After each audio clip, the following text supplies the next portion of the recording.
The night air was crisp, our breaths mingling with the scent of freshly baked pizza and aged wine. Happy 5th, babe, Luis toasted, his eyes sparkling under the dim lights of our favorite Italian spot. It felt like Rome all over again, minus the cobblestones and Vespas. When he slid that handmade album across the table, memories tumbled out, photos, tickets, dried up flowers, a tangible reminder of our journey. I couldn't help but think, damn, I married up.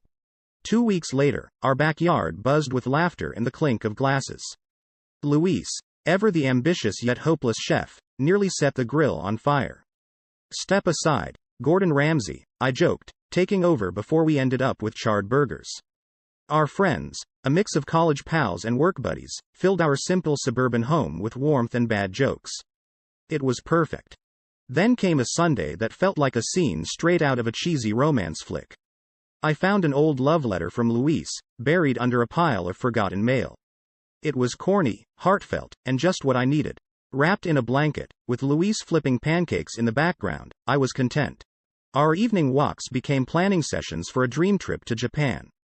Think of all the sushi, Luis said, his eyes alight with the thought of culinary adventures. We were two ordinary people with ordinary jobs, dreaming of extraordinary places. At a friend's wedding, the bouquet practically leapt into my hands. Guess where next? Luis winked, sparking talks of maybe starting a family. It was all laughs and speculative plans, but the idea lingered, warm and inviting. Enter Marco, the new guy at work. Young, enthusiastic, with a shared passion for indie music and weekend hikes. Our connection was instant, harmless, or so I thought. Lunches turned into confessions of mundane lives and shared secrets. Luis noticed the change before I did. "Who's making you laugh like that?" he asked one night, trying to peek at my phone. "Just work stuff," I lied, brushing off his concern with a kiss. It was nothing, right? Just a fling, a tiny spark. I believed Luis's devotion was unshakable, that we were unshakable. Little did I know, I was standing at the edge of a cliff, about to tumble down into a chasm that would swallow us whole. Lunch with Marco became the highlight of my days, an escape from the monotony of reports and meetings. There was something about him, something that made me laugh a little louder and smile a little wider. Just colleagues, I told myself, but the butterflies in my stomach begged to differ. One Friday, we stayed out way past happy hour, lost in conversation. I glanced at my phone, missed calls from Luis lit up the screen. "Work stuff. Babe," I texted back, my fingers hesitating just a moment too long. Luis's reply was a simple, "Okay," but I could feel the worry behind those words, turning into frustration as I read them. The following weekend, I crossed a line I had drawn in my mind 1,000 times. "It's a team-building retreat," I lied smoothly to Luis, packing for a weekend at a cabin with Marco. The guilt gnawed at me as I edited photos to send to Luis, crafting a perfect illusion of innocence. Then, one careless moment changed everything. A hotel receipt, the undeniable evidence of my betrayal, slipped from my purse, and Luis's hands found it while searching for keys. It was for a client meeting, I lied, straight-faced. His eyes searched mine, wanting to believe the lie, and I hated myself for it. The guilt was a constant companion now, whispering reminders of my duplicity. Yet, the thrill, the sheer adrenaline of the affair, kept me blinded to the looming consequences. Luis, ever the quiet observer, began connecting dots I thought I had expertly scattered. He confided in his sister, Maya, who advised caution. "Get evidence," she said, her voice a mixture of anger and concern over the phone. I never thought Luis would doubt my fidelity, but here we were, teetering on the edge of trust and betrayal. The day I left my phone at home, the universe decided to conspire against me. A message from Marco, more incriminating than affectionate, popped up just as Luis walked past. The look on his face when I got home, heartbreak mixed with a resolve I'd never seen, told me everything I needed to know. Our world, once filled with shared dreams and laughter, was now a minefield of lies and suspicion. I had ventured too far into the fog of betrayal, losing sight of the life Luis and I had built together. The realization hit me hard, but was it too late to turn back? The evening air was chillier than usual, or maybe that was just the coldness seeping in from my own guilt. I told Luis I'd be working late again, another urgent project that didn't exist. Marco and I had been careless, lost in our bubble of recklessness. I hugged him goodbye, a little too long, a little too close, under the shadow of an oak tree outside the office. Little did I know, Luis was watching from across the street, his heart breaking in silence. I came home to a quiet house, too quiet.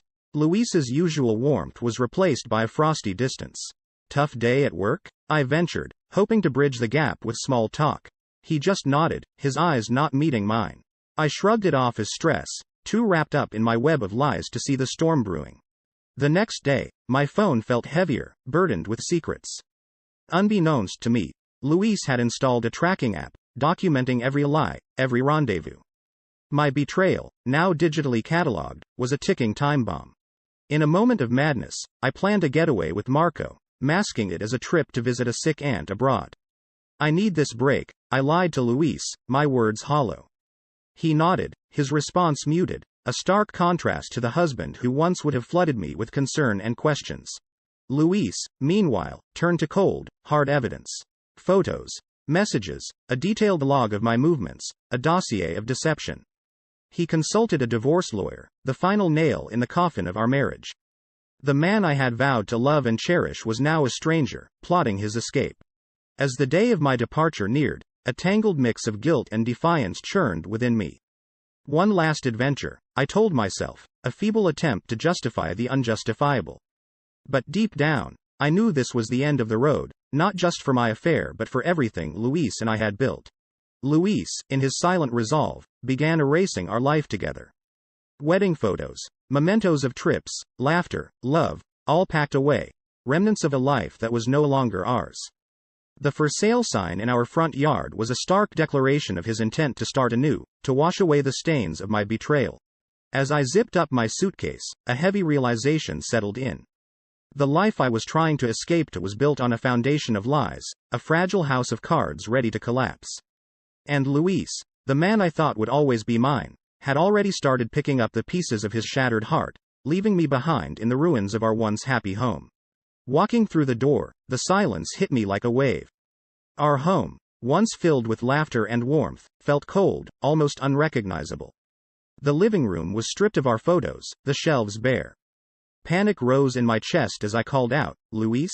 No answer. My heart raced as I wandered through the ghost of our life together, each room emptier than the last. Then I saw them, the divorce papers, sitting on the kitchen table like a final verdict.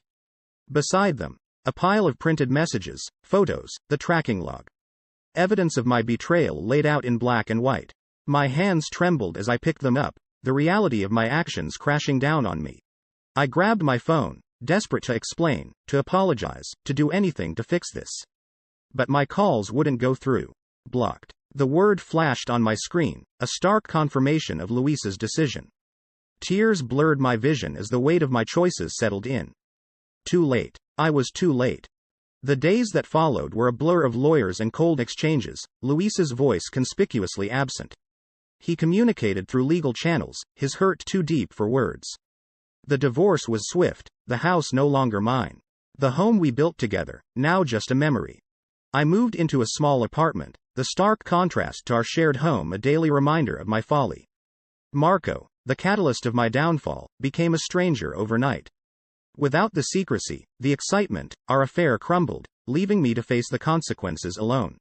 Luis, in his silent resilience, sought a fresh start away from the echoes of our failed marriage.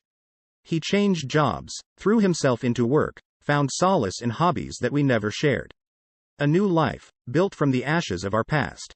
I reached out to friends, seeking comfort, only to find doors closed in my face. The story of my betrayal had spread, Luis's pain resonating more than my pleas for understanding. Isolation became my constant companion.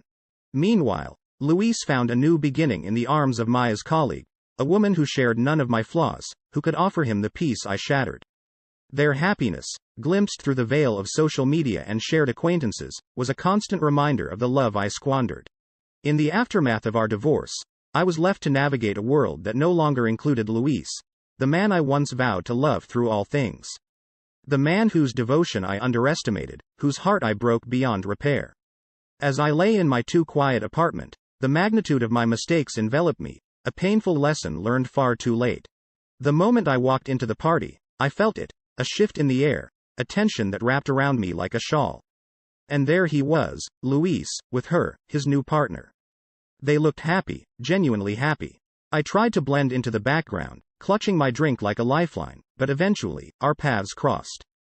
"Hi, Jenna," Luis said, his voice polite, but his eyes were guarded, a barrier between us. She smiled at me, a kind gesture from a stranger who held the future I once dreamt of. The conversation was brief, the awkwardness a thick fog around us. I excused myself, the taste of my own regrets bitter on my tongue. Days later, the final divorce settlement arrived. It was just paper, ink, but it felt like a boulder on my chest. The numbers on the page spelled out the price of my choices, a financial and emotional bankruptcy I had never anticipated. I sat alone in my small apartment, the weight of my decisions pressing down on me. Then came the news that twisted the knife a little deeper. Luis and his partner had adopted a dog, a symbol of their new life together. I saw them in the park one day, a picture of domestic bliss. The pain was acute, seeing them so happy, so complete, a stark contrast to the fragmented life I led. The final blow came unexpectedly. Luis proposed to her at the same Italian restaurant where we celebrated our anniversary. The news traveled through mutual friends, each word a reminder of what I had lost. It was there, in our special place, that he chose to start anew, erasing our past with a promise of a future without me. In the aftermath, I realized I couldn't keep living in the shadow of my mistakes. I started therapy, a daunting journey through guilt and grief. I picked up new hobbies, desperate for a distraction from the constant ache in my heart. Each brushstroke on canvas, each note played on the piano, was a step away from the person I used to be. A new job offered a semblance of a fresh start, a chance to rebuild from the ruins of my past. But the office corridors, the buzz of colleagues chatting about weekend plans, were hauntingly familiar. Memories of how I met Marco lingered in every corner, a reminder of the beginning of the end. Through it all, I learned the hardest lessons about love, loyalty, and the consequences of our choices. My journey was far from over, but each day was a step towards forgiveness, the hardest of all, forgiving myself.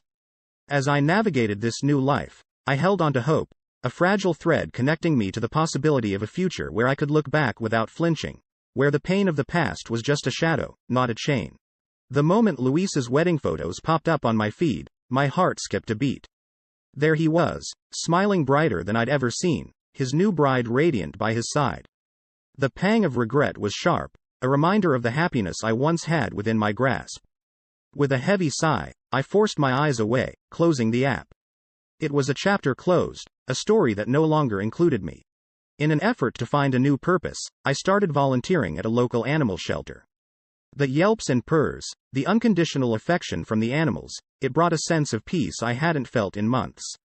It was there, among the cages and leashes, that I began to find pieces of myself again, pieces I thought were lost forever. The people I met, with their big hearts and open arms, reminded me there was a world beyond my pain, a world willing to embrace me if I let it. Meanwhile, Luis and his wife celebrated their new life with a housewarming party, the joyous occasion announced with cheerful invites online. My name was nowhere to be found, a clear sign of the bridges I had burned. Hearing about the laughter and love that filled their home that night was a bittersweet pill to swallow, but swallow it I did.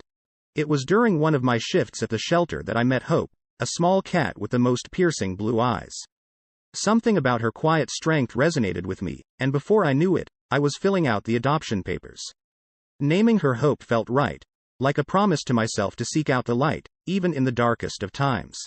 Then came the news that knocked the wind out of me. Luis and his wife were expecting a baby. Seeing their announcement, their hands intertwined over a tiny onesie, was a blow I hadn't anticipated.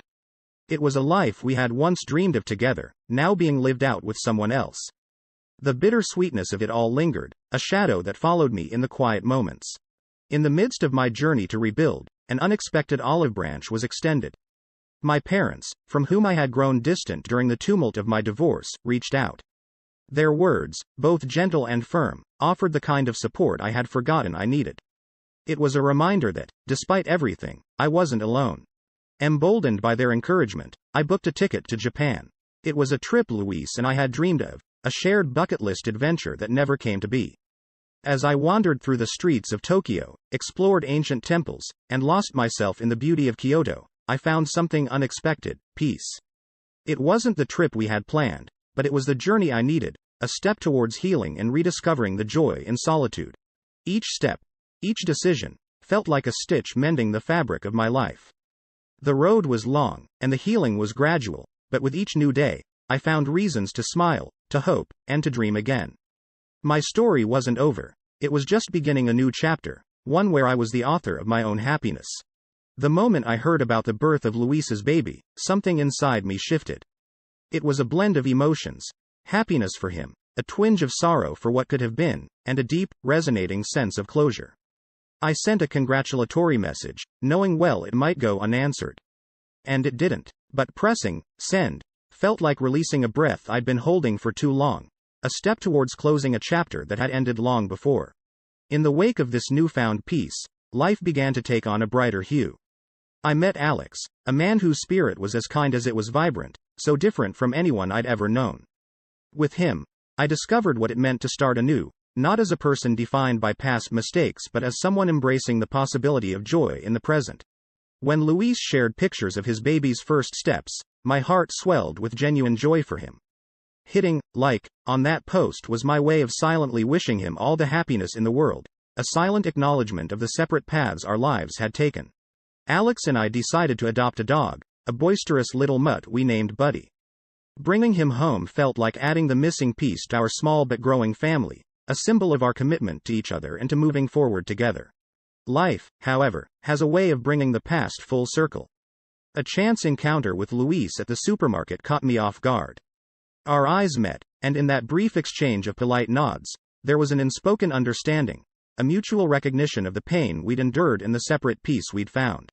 Hosting a birthday party for Hope, our little feline friend, surrounded by close friends and Alex, I felt a profound sense of community, of belonging.